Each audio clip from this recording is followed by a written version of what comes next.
क्या आप भी अपना 2 या 3 साल की मेहनत को जस्टिस दिलवाना चाहते हो? If yes, watch the video till the end and also do subscribe the channel if you want more such helpful videos.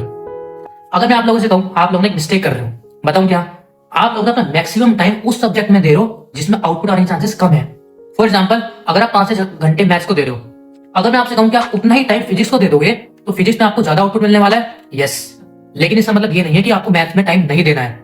देखो, इस वक्त बहुत ज्यादा हाई टाइम है, आपको 10 से 12 घंटे या फिर इवन 13-14 घंटे तो पढ़ाई करनी ही करनी होगी। बेसिकली आपको स्मार्ट स्टडी करनी है इन बचे हुए दिनों में। So in today's video I am going to tell you 5 points that will help you to score 90 plus in physics.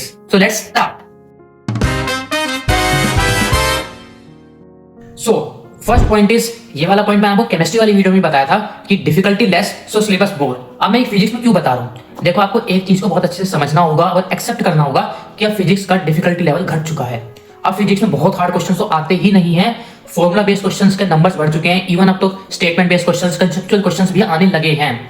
तो इस पॉइंट को जितनी जल्दी समझोगे, एक्सेप्ट करोगे, उतना फायदे में आप रहोगे। इसलिए ट्राई करो कि यार 90% सिलेबस को पूरा कर लो, चैप्टर छोड़ने का रिस्क ना लो इस वक्त फिजिक्स में। मेरा सेकंड पॉइंट है एनसीईआरटी। अब देखो, आखिरी के दिनों में ना एनसीईआरटी फिजिक्स भी पढ़नी है, क्योंकि आपको मैंने अभी बताया था कि कंसेप्चुअल क्वेश्चन बढ़ चुके हैं। आपने देख लिया होगा पीवाईक्यूज में स्टेटमेंट बेस्ड क्वेश्चंस आ रहे हैं, है ना। स्टेटमेंट पूछते हैं, असर्शन पूछते हैं, रीजन पूछते हैं कि कौन सा बहुत स्टेटमेंट ट्रू है या फॉल्स है, रीजन सही है या नहीं है।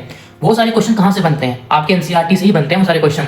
इसलिए एनसीईआरटी को पढ़ो और पढ़ने के साथ साथ जो पीछे एडिशनल एक्सरसाइज में क्वेश्चन होते हैं ना, उनको भी ट्राई करो सोल्व करने की। That will also help you, क्योंकि वो भी पूछे जा रहे हैं, 2024 में तो पूछे थे।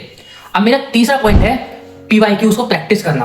देखो, पीवाईक्यूज तो प्रैक्टिस करने ही करने हैं, हर चैप्टर के एटलीस्ट 50 to 60 पीवाईक्यूज तो करने ही है, ताकि आपको पता तो लग जाए ना कि भाई कौन चैप्टर से कैसे क्वेश्चंस आ रहे हैं, आपने ऑलरेडी कैसे क्वेश्चंस कर रखे हैं। अगर नहीं करे हैं वैसे क्वेश्चन जैसे पीवाईक्यूज में आ रहे हैं तो अब आपको पता चल जाए।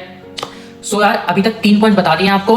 अगर आपको ये 3 पॉइंट हेल्पफुल लगे हो ना, तो प्लीज यार आगे के पॉइंट्स को ना बिल्कुल भी स्किप मत करना, क्योंकि जो आने वाले 2 पॉइंट्स है ना, वो आपने बहुत ही कम सुने होंगे किसी यूट्यूब वीडियो में, क्योंकि ये दोनों पॉइंट्स मेरे बहुत पर्सनल एक्सपीरियंस से मैंने ऐड करे हैं दोनों पॉइंट्स को। Now the fourth point is be prepared for lengthy calculations and units conversion। देखो, ये वाला पॉइंट मैंने अपनी केमिस्ट्री वाली वीडियो में बताया था, आज भी बता रहा हूँ। क्वेश्चन तो फॉर्मूला बेस्ड ही आएगा, लेकिन साथ में लेंथी कैलकुलेशंस को लेके आएगा और साथ में यूनिट्स कन्वर्जन को भी लेके आएगा।